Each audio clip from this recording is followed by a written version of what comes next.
The Lord family, how are you all? I hope you all are doing very well in the Lord. Today I am going to meditate on a special verse that is taken from Isaiah chapter 40, verse 31. It says, "But those who trust in the Lord for help will find their strength renewed. They will rise on wings like eagles. They will run and not get weary. They will walk and not grow weak."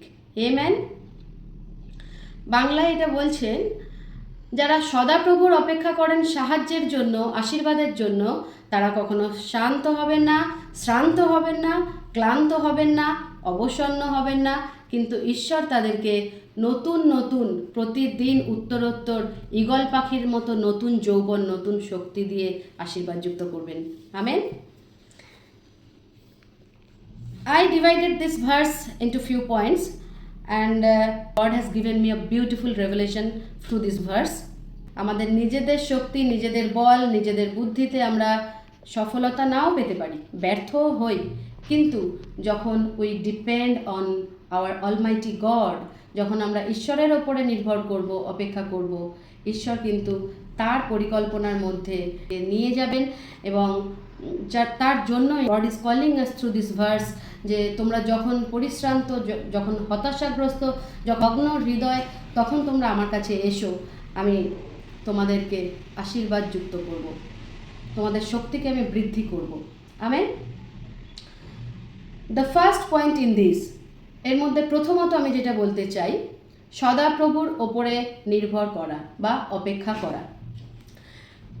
আমরা মানুষের জন্য যেভাবে অপেক্ষা করি, ঈশ্বরের জন্য কিন্তু সেইভাবে অপেক্ষা করা যায় না।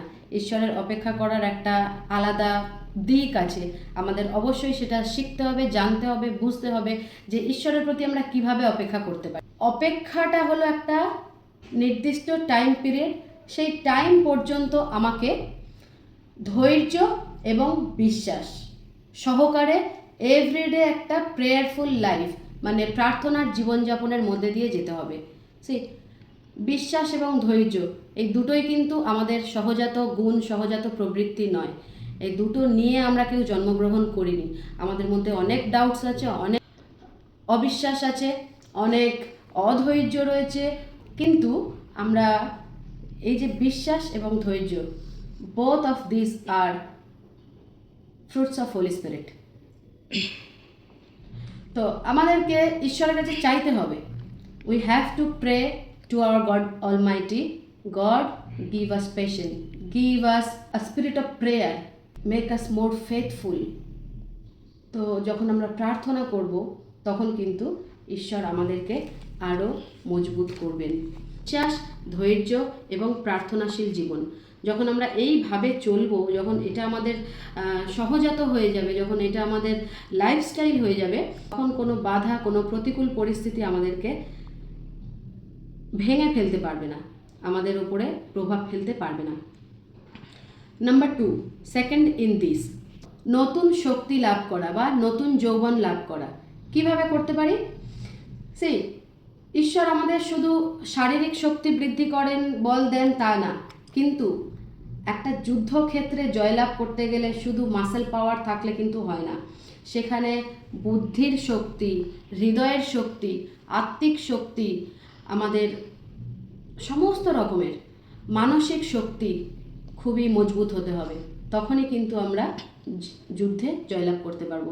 আমি সবসময় একটা কথা বলি, after coming to the Christ we all are in a battlefield in spiritual realm. তো যখন আমরা ব্যাটল ফিল্ডে আছি, যখন প্রতিকূলতা থেকে আমাদেরকে উদ্ধার পেতে হবে, তখন আমাদের মূল হাতিয়ার হলো আত্মিক শক্তি বা স্পিরিট পাওয়ার। সেটা আমরা কিভাবে পেতে পারি? এক্সাম্পল, যখন আমরা টাকা ইনকাম করার চেষ্টা করি, মিন্স মানি পাওয়ার, যখন আমরা পাওয়ার জন্য আকাঙ্ক্ষী হই, তখন আমরা কি করি? আমরা তখন দিনরাত হার্ড ওয়ার্ক করি, যাতে আমরা ভালো করে অনেক টাকা ইনকাম করতে পারি।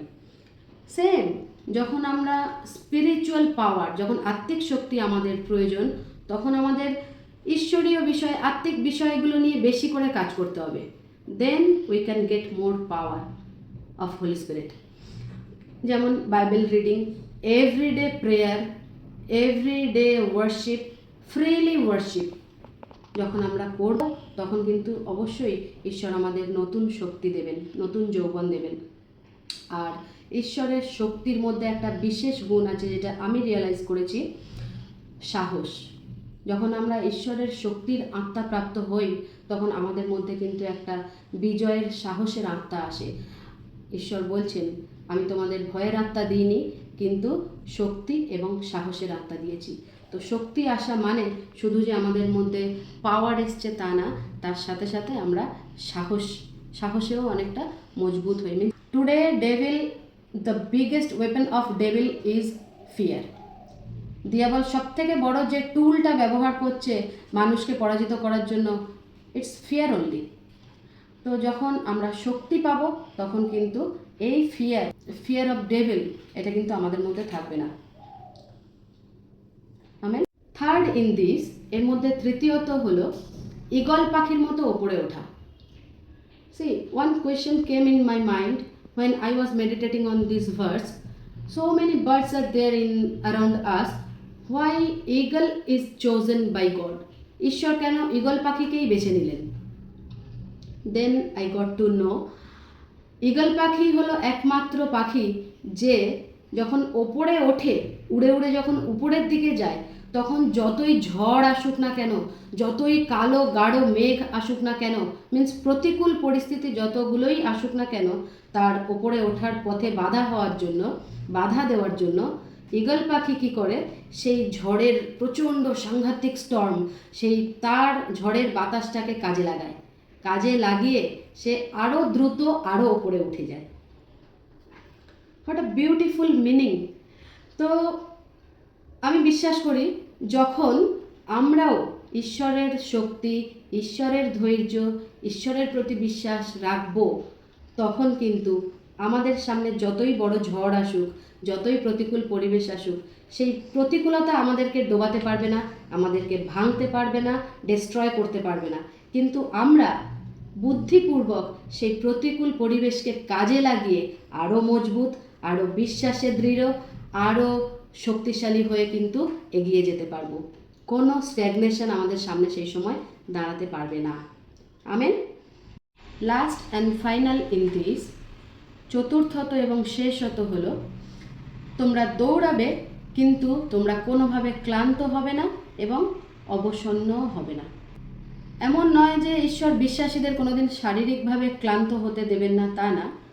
অবশ্যই আমরা প্রত্যেকে শারীরিকভাবে কখনো ক্লান্ত হতেই পারি, কিন্তু এর মানে হলো ঈশ্বর যে শক্তি আমাদের যোগান, সেই শক্তিতে আমরা সমস্ত অসম্ভবকে সম্ভব করতে পারি। পল খুব ভালো বলেছেন, যিনি আমাকে শক্তি দেন তার জন্য আমি সমস্ত কিছু করতে পারি। এক্স্যাক্টলি, যখন আমাদের ওপরে ঈশ্বরের শক্তি আসে, তখনই কিন্তু আমরা বিজয় অপেক্ষা অধিক বিজয়ী হই। অর্থাৎ হোক পভার্টি, হোক ডাউট, হোক any kind of sickness, weakness, পরিস্থিতির মধ্যে দিয়ে আমরা যাই না কেন, আমরা কিন্তু এগিয়ে যাব। ঈশ্বরের শক্তি যখন আমাদের উপরে থাকবে, তখন কিন্তু আমাদের বিশ্বাসকে কেউ হারাতে পারবে না। আমাদেরকে কেউ চেষ্টা করেও, ফোর্স করেও অধৈর্য করে ফেলতে পারবে না। আমাদেরকে কেউ কখনো ঈশ্বরের বিষয়গুলো থেকে অবিচল করতে পারবে না। Let's open our mouth and pray together. Heavenly Father, we thank you, we glorify your name on high, we lift your name on high. Holy Spirit, welcome you. Mighty Holy Spirit, you are here midst of us, Lord Jesus. Lord, we thank you, we praise you, Lord Jesus. Lord, when we grow weary, when we disheartened, grant us renewed strength, Lord, according to this particular verse only. Lord, help us so that we may soar on wings of faith like eagle, Lord. Lord, thank you, Jesus, and remain steadfast of life journey, Lord Jesus. Oh, Holy Spirit, thank you. I ask all in your name. In the name of Jesus Christ, mighty precious name I pray. Amen, amen. Thank you. God bless you all.